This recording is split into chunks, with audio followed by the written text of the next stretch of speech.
तो मनरेगा का काम जो कांग्रेस की सरकार में होता था और कोविड के समय में मनरेगा ने गांव के अंदर लोगों को उस वक्त रोजगार दिया जब रोटी के लिए वो गरीब आदमी मोहताज था। आज उस मनरेगा की पूरी स्थिति पूरे क्षेत्र में दम तोड़ रही है। आज भ्रष्टाचार इतनी चरम सीमा पे है कि गांव के अंदर जहां पे थोड़े पैसे का काम है, ई टेंडरिंग के मार्फत करोड़ों रुपए का काम दिखा के और यहाँ के सरकारी अधिकारियों के साथ भाजपा के नेता संलिप्त होकर उसको डकारने का काम करते हैं। तौर पे लोग इस सरकार से तंग हैं और कांग्रेस पार्टी का भरपूर समर्थन देने के लिए उनकी ललक वो लोगों के बीच में जाने से हमें प्रतीत होती है। कार्य करवाने के लिए हमारे नेता को बोलने वाला भी होना चाहिए, उसमें दम होना चाहिए। अगर हमारा नेता ही हमारी बात नहीं रख सकता तो हम किस तरह से कहें उसको। इतने उनकी सरकार है, मौजूदा सरकार में विधायक हैं, तो इन्हें अपने क्षेत्र के लोगों की समस्याओं का भी पता है और उनका निवारण कैसे करना ये भी उनको पता है। परंतु आज तक वो मूक दर्शक बनकर बैठे हुए हैं, क्षेत्र की समस्याओं को उठा ही नहीं रहे। जब तक हमारा नेता हमारी समस्याओं का नहीं उठाएगा तो हमारी समस्याओं का निवारण भी नहीं हो पाएगा। दोस्तों नमस्कार। हरियाणा में विधानसभा चुनाव बड़ी नज़दीक हैं। लगभग 3 महीने के बाद हरियाणा में विधानसभा चुनाव हो जाएंगे और हर पार्टी का कार्यकर्ता हो या नेता हो वह अब फील्ड में जाने की तैयारी में है, जा भी रहे हैं अपनी पार्टी के प्रचार प्रसार के लिए। और आज हम करनाल पहुंचे हैं। डॉक्टर सुनील पवार जी और बहन नवजोत कश्यप जी।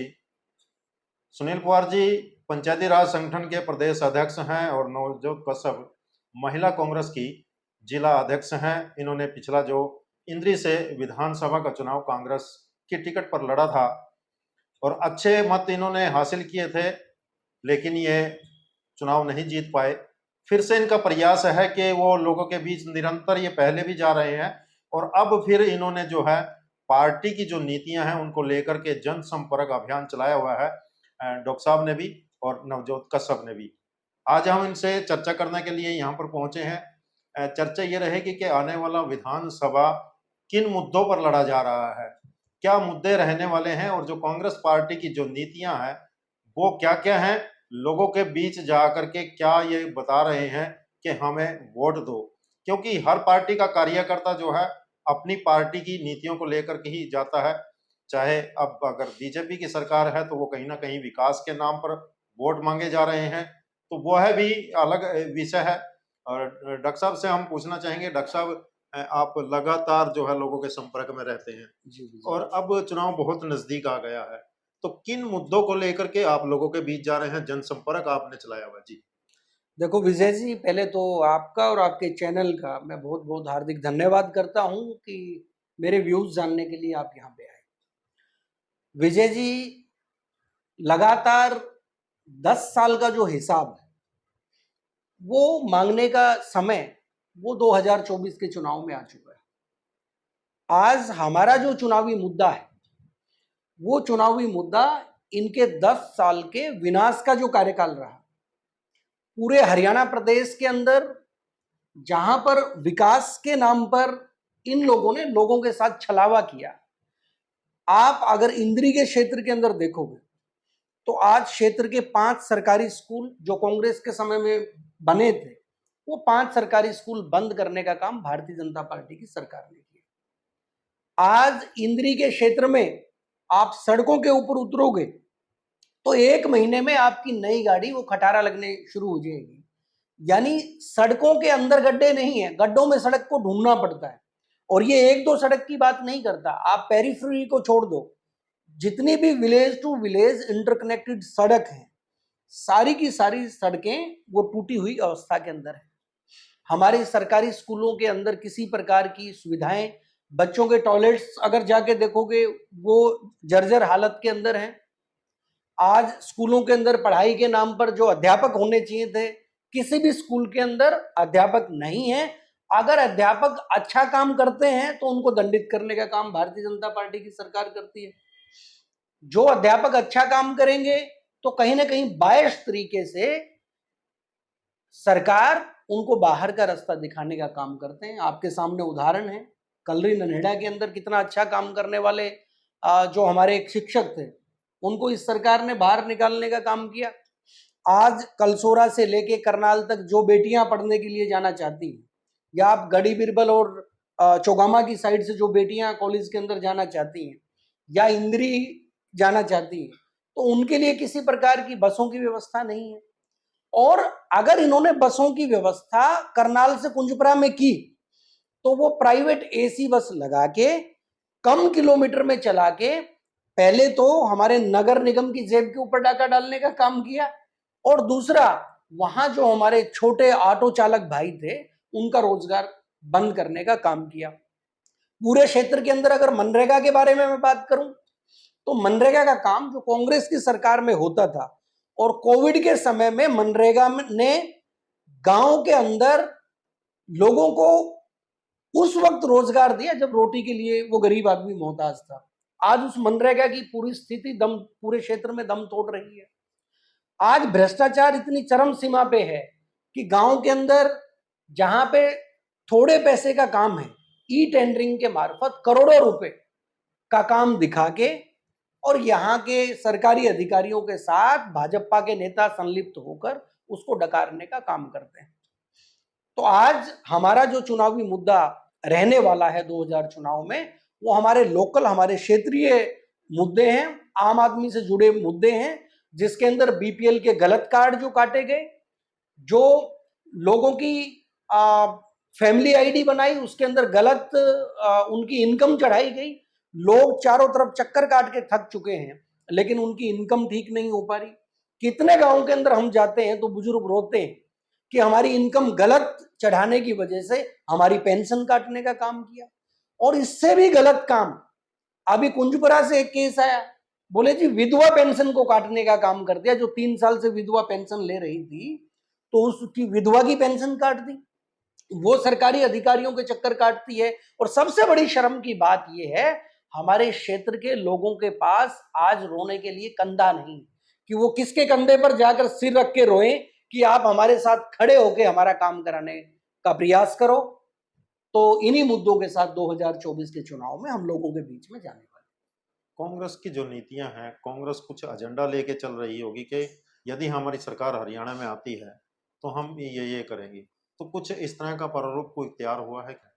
डेफिनेटली जो लोकसभा चुनाव था उसमें भी हमने हरियाणा प्रदेश के लिए चुनावी घोषणा पत्र, पूरे देश के साथ साथ हरियाणा के अंदर हम क्या करने वाले हैं वो चुनावी घोषणा पत्र तैयार किया था।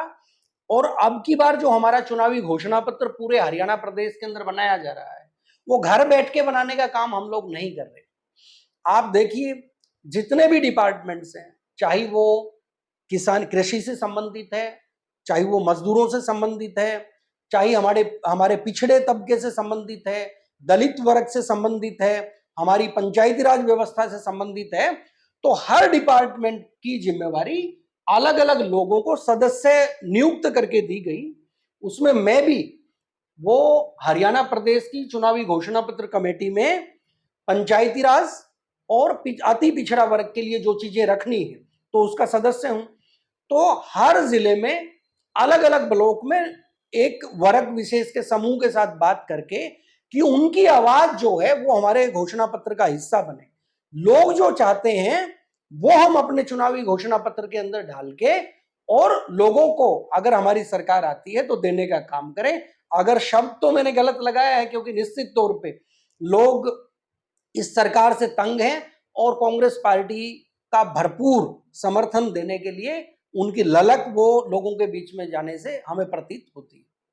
अच्छा, जो हरियाणा विधानसभा का चुनाव है वो किसके नेतृत्व में लड़ा जाएगा? हरियाणा विधानसभा का जो चुनाव है वो आदरणीय खड़गे जी, जो हमारे कांग्रेस पार्टी के राष्ट्रीय अध्यक्ष हैं, आदरणीय सोनिया गांधी जी, आदरणीय प्रियंका गांधी वाड्रा जी, आदरणीय राहुल गांधी जी, इनके निर्देश पे हरियाणा प्रदेश के अंदर जितने भी हमारे लोकल लीडरशिप है, सब मिलके इस चुनाव को लड़ने का काम करेंगे।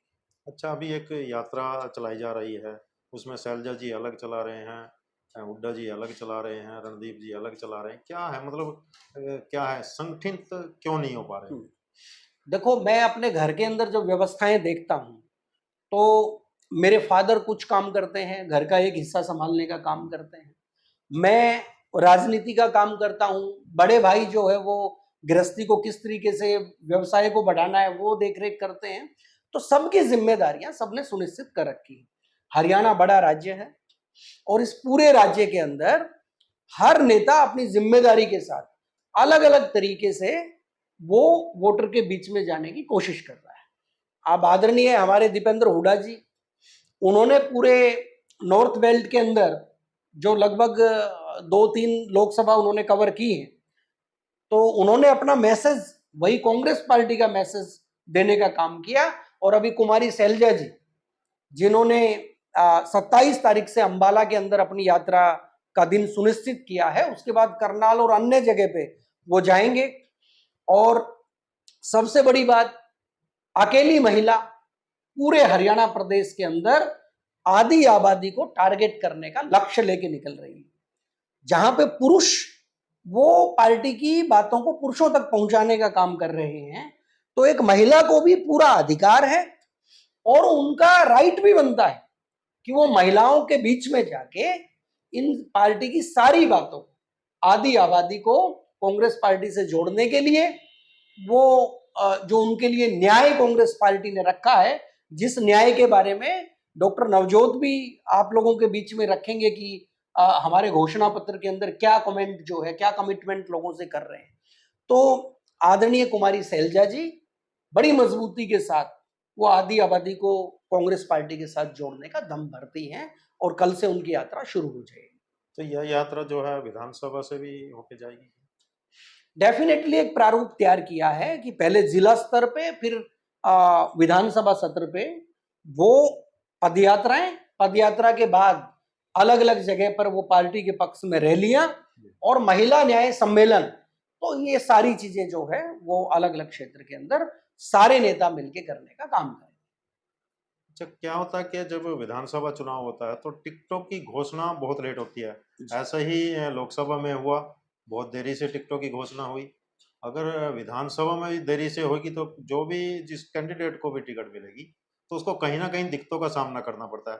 क्या मांग करते हैं आप अपनी पार्टी से इस बारे में? देखिए, मैं निश्चित तौर पे पार्टी का एक कार्यकर्ता हूं और आपके चैनल के मार्फत ये अकेली मेरी डिमांड नहीं है, ये तो हर पार्टी का कार्यकर्ता चाहता है कि कम से कम 1.5 से 2 महीने का समय जो है वो किसी भी हमारे साथी को चुनाव लड़ने से पहले वो काम करने के लिए मिले। वैसे तो एज ए कार्यकर्ता हम सारे लोग लगातार लोगों के बीच में रहते हैं, लेकिन टिकट की घोषणा अगर पहले होती है तो तैयारियां और बखूबी तरीके से हम कर सकते हैं।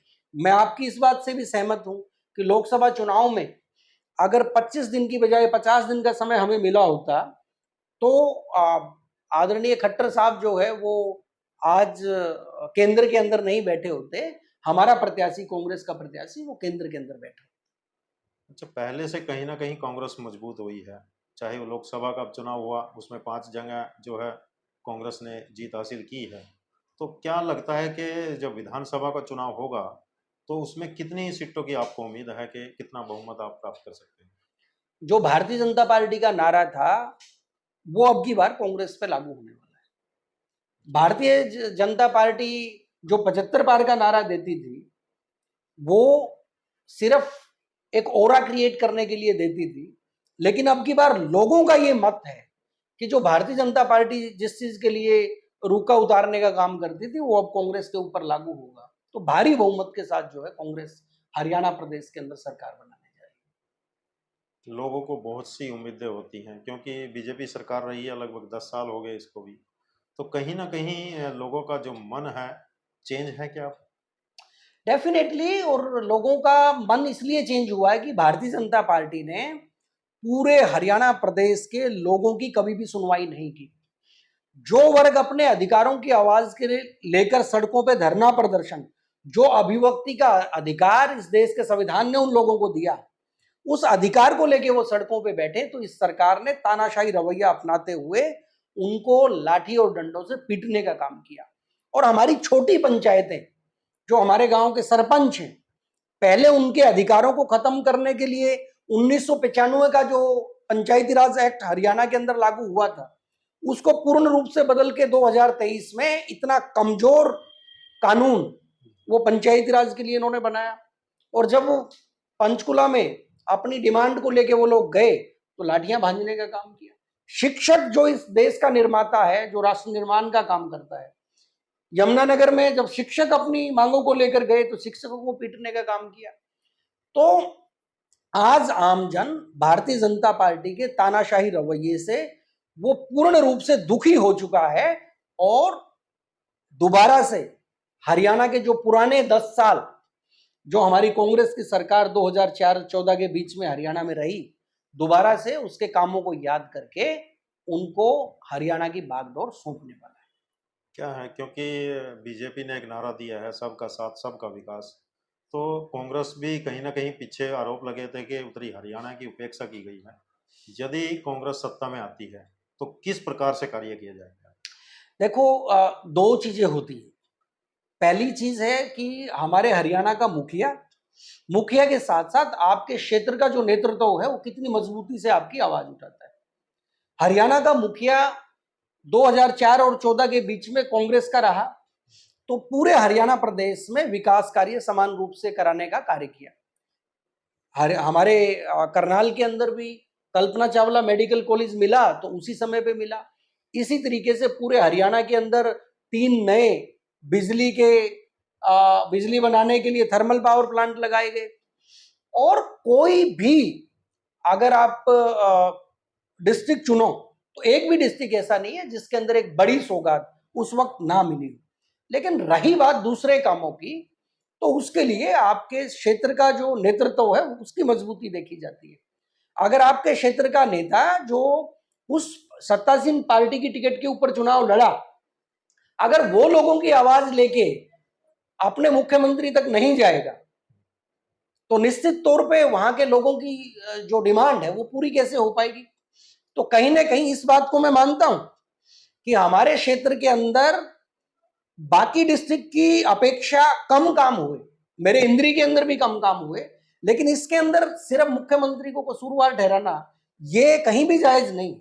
ये हमारे क्षेत्र के नेताओं की जो इच्छा शक्ति है उसके ऊपर निर्भर करता है कि वो बड़ी मजबूती के साथ अपने नेता के सामने अपने लोगों की बात रखे। हाँ, जितनी चीजें, जितनी डिमांड हम अपने मुखिया के पास उस वक्त लेके गए वो उन्होंने पूरा करने का काम किया। अच्छा डॉक्टर साहब, यदि राजनीतिक करियर की बात करें आपकी, तो कब से आप राजनीति में आए हैं, इस बारे में थोड़ा सा दर्शकों को पता लग जाए। देखिए, छात्र राजनीति से मैंने अपना जीवन शुरू किया। छात्र राजनीति के बाद हॉस्पिटल चलाया और साधारण परिवार से, मैं और डॉक्टर नवजोत दोनों साधारण परिवार से थे, तो व्यवसाय हमारा प्रायोरिटी था, इसमें कोई संदेह नहीं है। घर चलाने के लिए व्यवसाय करना था, लेकिन छात्र राजनीति के जीवन से जो राजनीति के अंश जो खून के अंदर बाकी थे, तो 2007 से एक सफर हमारा शुरू हुआ। 2010 में मैं जिला पार्षद बना और फिर हमने पीछे मुड़ के नहीं देखा। लगातार लोगों के बीच में रहे, लोगों की आवाज उठाने का काम किया। मैं ये मानता हूं कि हम चाबी को वहां पे ढूंढे जहां पे चाबी गुम हुई है।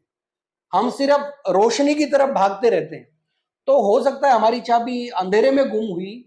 तो यानी कि हमारे क्षेत्र के अंदर सिर्फ और सिर्फ बड़ी बड़ी रैलियां करके सिर्फ और सिर्फ चकाचौंध की राजनीति करना हमारा मकसद नहीं है। हमारा मकसद है कि अंधेरा कहाँ है, उजाले के लिए रोशनी कहाँ लेके जानी है।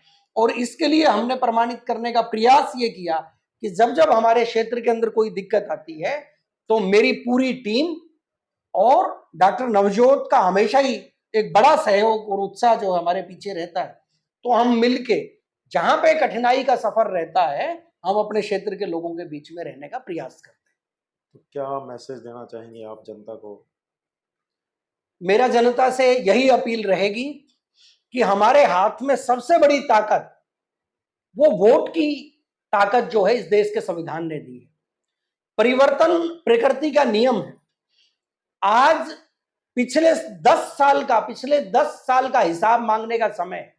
भारतीय जनता पार्टी ने जिस वर्ग के अधिकारों पर डाका डाला, जिन लोगों को पीटने का काम किया, उन लोगों को आज संगठित होकर, एकजुट होकर उनके खिलाफ वोट करना है और उसका विकल्प कांग्रेस पार्टी के अलावा हरियाणा प्रदेश के अंदर कोई हो ही नहीं सकता। हमें 2004 और 14 के बीच में कांग्रेस का समय याद करना है कि जब हर व्यक्ति की सुनवाई होती थी और आपके अभिव्यक्ति के अधिकार के ऊपर कोई डाका डालने का काम नहीं होता था। अभी आपने डॉक्टर साहब के विचार सुने, उन्होंने विस्तार से बताया कि किस प्रकार से पार्टी की नीतियों को लेकर के वो लोगों के बीच जा रहे हैं और आने वाला जो समय है उन्होंने स्पष्ट शब्दों में कहा कि वो कांग्रेस का है, तो कांग्रेस को ही वोट दीजिए, इस प्रकार की अपील भी उन्होंने की। और अब हमारे साथ मौजूद हैं डॉक्टर नवजोत कश्यप, जो महिला कांग्रेस की जिला अध्यक्ष हैं, उनसे भी हम चर्चा करेंगे, क्योंकि महिला होने के नाते अधिकतर जो उनका संपर्क अभियान रहता है वो महिलाओं के बीच में रहता है और उनकी पीड़ा और उनका दुख दर्द समझने का ये प्रयास करती हैं। अपने स्तर पे ये जहां तक भी इनसे प्रयास होता है तो उनकी समस्याओं को भी हल करने का प्रयास करते हैं। मैम जी बताएं कि आप लोगों के बीच जा रही हैं, महिलाओं के बीच जा रही हैं, किस प्रकार की समस्याएं आ रही हैं आपके सामने? सबसे पहले मैं आप सबका, आपके चैनल का धन्यवाद करना चाहूँगी कि जो हमारी बात जनता तक पहुँचा रहे हैं।